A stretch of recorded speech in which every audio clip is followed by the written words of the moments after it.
जितनी माताएं यहाँ बैठी हैं और जितनी बहनाएं बैठी हैं, मेरी बेटियों से और मेरी माताओं से ये निवेदन है, दोनों हाथ जोड़ करके, कि जितनी भी यहाँ बिटियां बैठी हैं उनसे ये कहना है कि आपसे अगर कोई कुछ कह दे तो तुम उसे लौट करके जवाब मत देना, क्योंकि आपको पराए घर जाना है।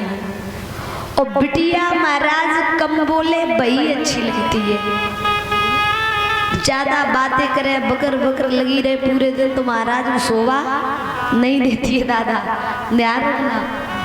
वो कहते हैं कि जितनी जी मैया बैठी हूँ, जितने पिता यहाँ बैठे, उनसे मेरा निवेदन है, कबू कबू बिटिया को लाड़ पे आएगी महाराज इतना सर पे बिठा लेते हैं कि बिटिया फिर महाराज ने की बात नहीं मानत। अब काय नहीं मानत पूछो। ऐसे ही एक सेठ जी रहे, सेठ जी और उनकी पत्नी रहे सेठानी।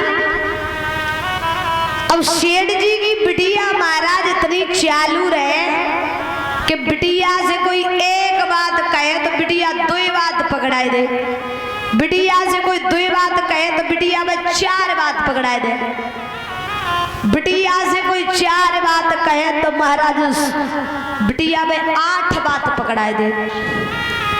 एक दिन सेठानी ने कही महाराज देखो जब ललान आए, जब बिटिया है जे अकल सिखाओ कछु, क्योंकि जब पराए घर जाना है। सेठ जी कह गए चुप रहो, हमारी बिटिया है, हमारी लाड़ो है, और जिसके संग हम शादी करेंगे इतना पैसा देंगे कि बच्चे की बात आराम से सुने। सेठानी ने कही महाराज ठीक है, क्योंकि जब बाद में जब तुम्हारी खोपड़ी पे गिलास घोड़े हमें कोई मतलब ना है, तुम जाना तुम कहो जाने हमें का है, तुम्हें झेलनी पड़े काय के संस्कार तो तुम्हें दे रहे। बोले ठीक। बिटिया की शादी करी, एकदम राइफल वगैरह लेके, मतलब सेठ जी रहे घोड़ नेता नगरी वाले, चच्चर राइफल दुद्ध फॉर्चूनर लेके गए बिटिया को रिश्ता तय करना, एकदम 15-20 आदमी को लेके बढ़िया शादी करी। बिटिया गई, बिटिया ने महाराज देखो बहू ने महाराज जैसी देखा, बिटिया ने कहा सवेरी हुई कि सेठ जी को फोन आएगा। बिटिया कहने लगी पिताजी हमें ले जाओ, पानी पी रहे हो तो नहीं आएगी पियो, रोटी खा रहे हो तो नहीं आएगी खाइयो, लेकिन हमें ले जाओ। सेठ जी कहने लगे ऐसा क्या होएगा कि संध्या को मैंने सवेरे विदा करी हो, सवेरे फोन आएगा कि हमें ले जाओ। सेठ जी घबराए के चले। सेठ जी जाकर के पहुंचे, अपने समधी से कहा कि समधी जी प्रणाम, मैं अपनी लाड़ों को ले जाने आया। बिटिया को ससुर कहने लगो कल ले जाओ तो अभी ले जाओ, हमें ऐसी बहू की जरूरत ना है, ले जाओ। सेठ जी कहने लगे ऐसो जने एक रात में का कह दे तो सवई नाराज है। सेठानी से कहा कि प्रणाम समदिन साहब, अपनी लाड़ों को ले जाने आया हूँ। समदिन कहने लगी तुरंत ले जाओ, हमें ऐसी बहू की जरूरत ना है, ले जाओ।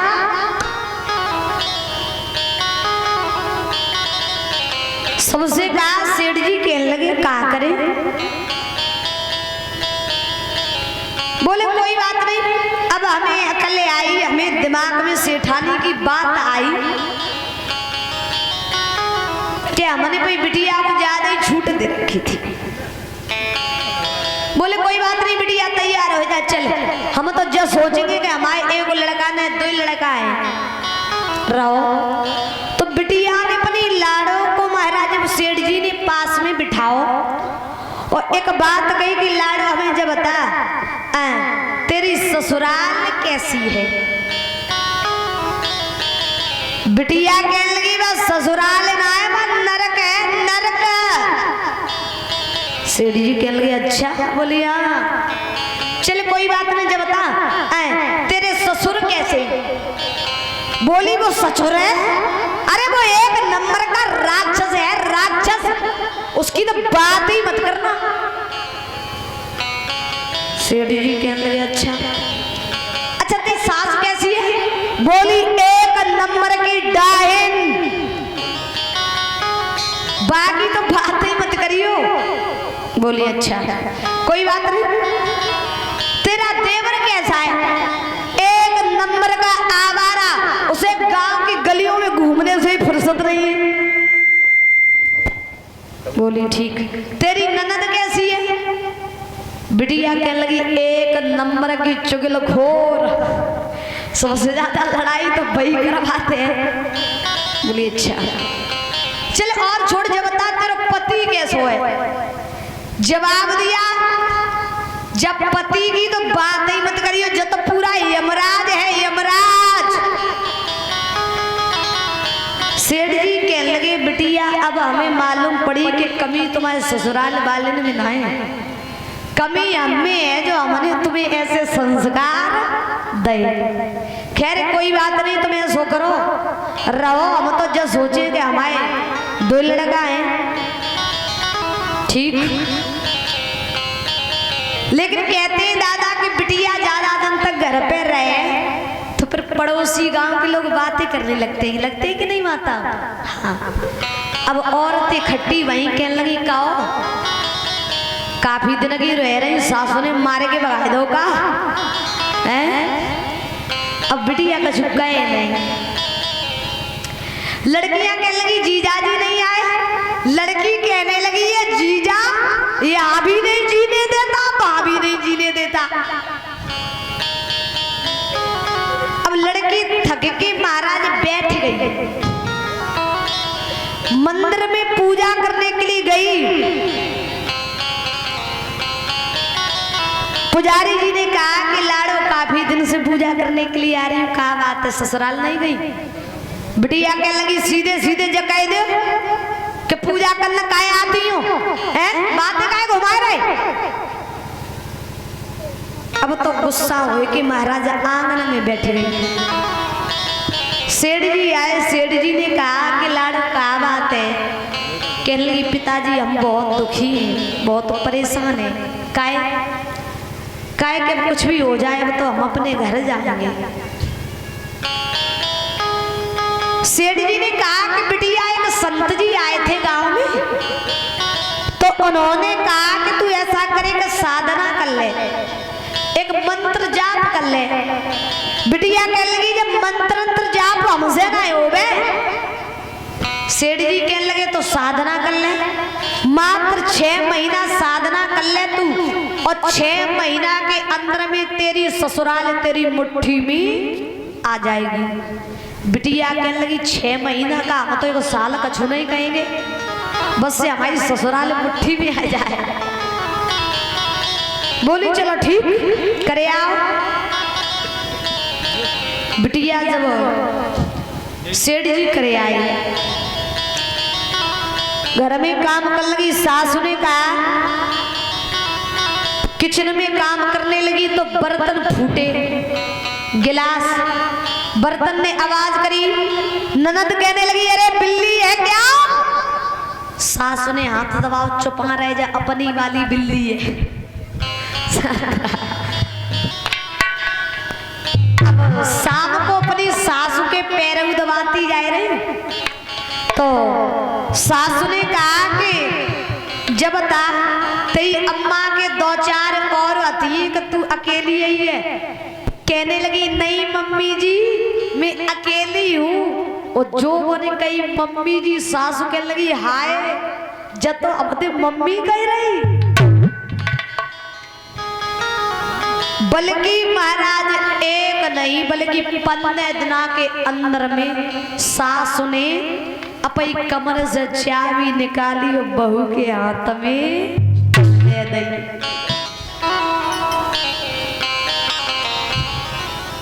रक्षाबंधन का समय आया, तो उसका भाई उसे लेने के लिए आया।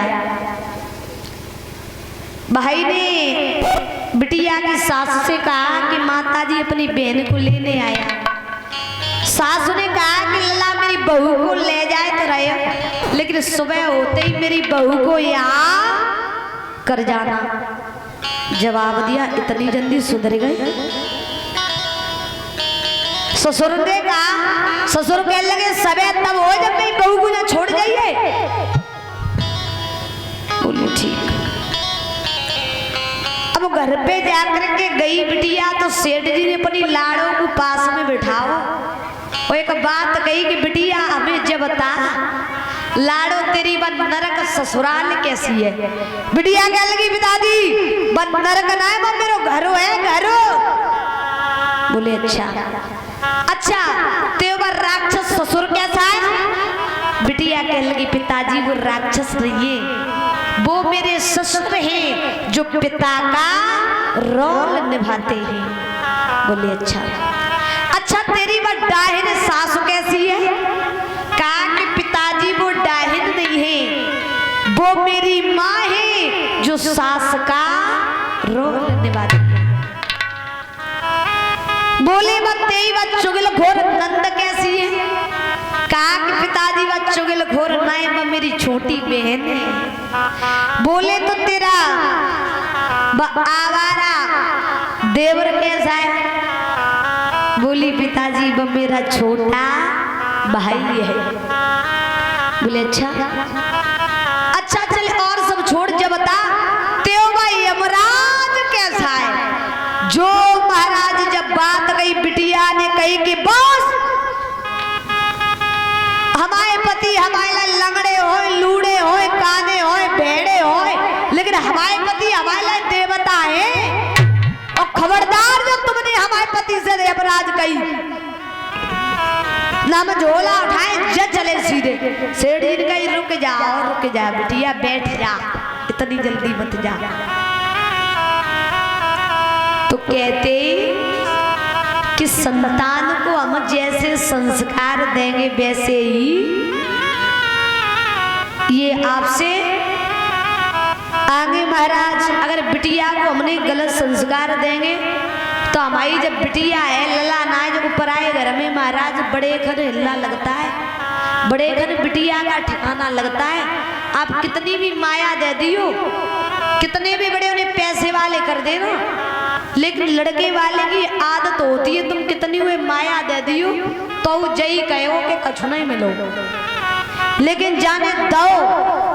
अरे मूर्खों, तुम्हें तो ये ज्ञात होना चाहिए कि जिस बाप ने 18 साल की बिटिया पाल पोस की बड़ी की और तुम्हारे लड़के के साथ में भेज दी तुम्हारे खानदान की नस्ल पैदा करने के लिए, तो क्या ये कोई छोटी बात है?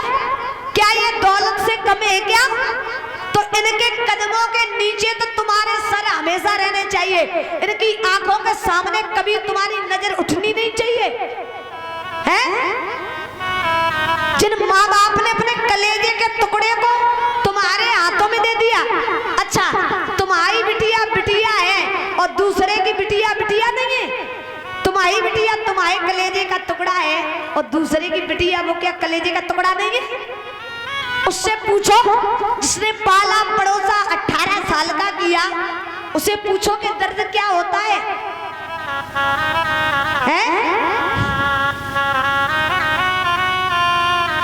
तो जितनी बहुएं बैठी हैं और जितनी बड़ी बूढ़ी मैयाएं बैठी हैं, तुमसे मेरा निवेदन है सास हमेशा अपनी बहू को बेटी समझे और बहू अपनी सास को मां समझे, क्योंकि ये दोनों आपस में मां बेटी का प्रेम रखेगी तो घर में कभी दो चूल्हे नहीं जलाए जाएंगे। और अगर नेक इनमें महाराज आपस में लड़ाई करी फिर का रोज दिवाली रोज पटाखा रोज लड़ो। इसलिए परिवार से बड़ी कोई दुनिया में दौलत नहीं होती है भैया, ध्यान रखना। और भैया जितने नौजवान भैया बैठे